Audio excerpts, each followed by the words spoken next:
All right, so our next lesson, we are talking about the righting reflex now. The righting reflex is a really fascinating topic. It's something to learn about human behavior no matter what. In any kind of situation you're in, this is something that's critical.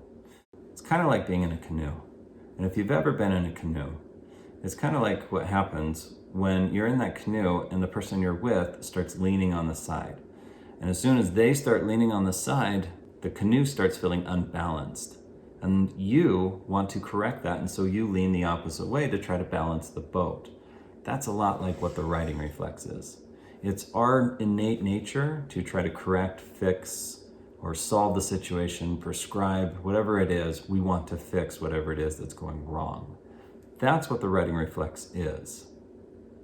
Now, to understand what that's like, you might take a situation that maybe you have a teenage child and they come in, and no offense to anyone that smokes, but if your child came in smoking and told you, guess what I learned on the internet is that smoking is actually really good for a teen's health. Now, if your child really said that, what might your reaction be? What might be the feeling going on inside? That feeling you're feeling right now, that's the righting reflex. It's the want to correct, fix that child, correct that information, correct the behavior so that it doesn't happen anymore.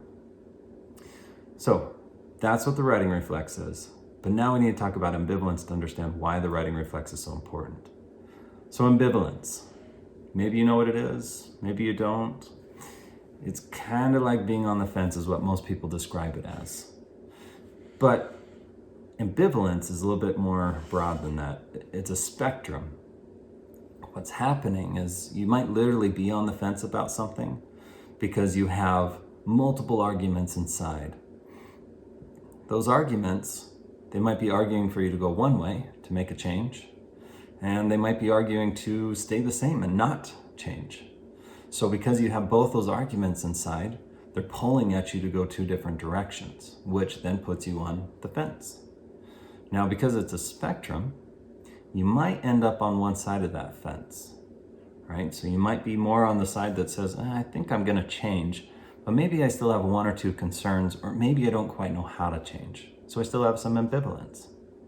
I might be on the other side of that fence, and I might be going, well, you do make some good points, but I really like the way that I do things, and I'm not gonna change.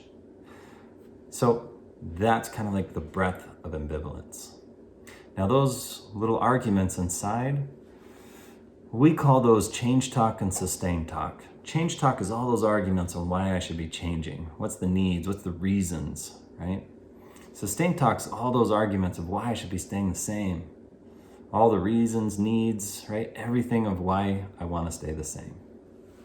Now, it seems to help some people to think about this as like that little angel and devil on the shoulder, right? In the cartoons we used to see. And that angel's in their mind going, oh, you got to make these changes. And the devil's on the other side going, no, don't change, stay the same. And so they're fighting and pitting against each other, pulling one way or the other. Now, this is where the righting reflex comes in. Because if I come in and I say and tell somebody how to take and fix something, I'm actually taking that voice of that little angel on their shoulder. And as soon as I take the angel's voice, guess what? They're going to take that little devil's voice. In other words, when I start giving what their change talk would be and I start telling them, then they get louder with that sustain talk. They'll take that voice. One other way to think about it is think about that fence. What I've done is on that spectrum, as soon as I start giving them that language and I have a righting reflex to fix it, they shift to being less likely to change. Okay? So that's why the righting reflex is so key. When we give it to them, we've now made it more difficult for them to make change.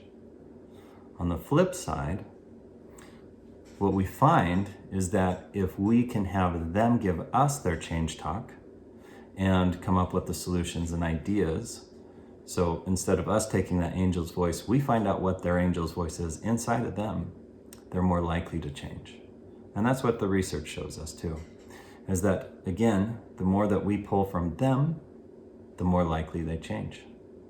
That's going to be critical throughout the rest of this course, is remembering that what we're looking for is to hold our righting reflex and use the skills that we're going to be talking about to guide and elicit or pull the change talk they have, the ideas they have, the solutions they have on how to go about and go forward. So the righting reflex, though, isn't necessarily bad. Again, if there's an emergency situation, we want someone to speak up. The righting reflex is absolutely appropriate in that moment. I use this example a lot when I'm training in my lead. Imagine us in a room and someone collapses from a heart attack. If there's someone in the room that knows what to do to save this life, we want someone to start speaking up and barking orders, because that allows us the greatest chance to save a life. If that moment happened, it is not the time to be using these skills. It is not the time to be looking around at everybody and saying, okay, so what do we do next? No, that wouldn't work. So again, if we have emergency situations or there's safety involved, the righting reflex is appropriate. That's the place where we use it, because then we stop things that could hurt someone or stop something bad from happening. But when we're talking about change behavior, or we're talking about engaging the child or working through conflict or difficult situations, that's not the place for the righting reflex. If we use the righting reflex there, what ends up happening is what I talked about earlier. We shift them and make it so that they're going to start giving us all the sustained talk, or what might feel like them arguing with us on why they should stay the same and keep things just the way they were.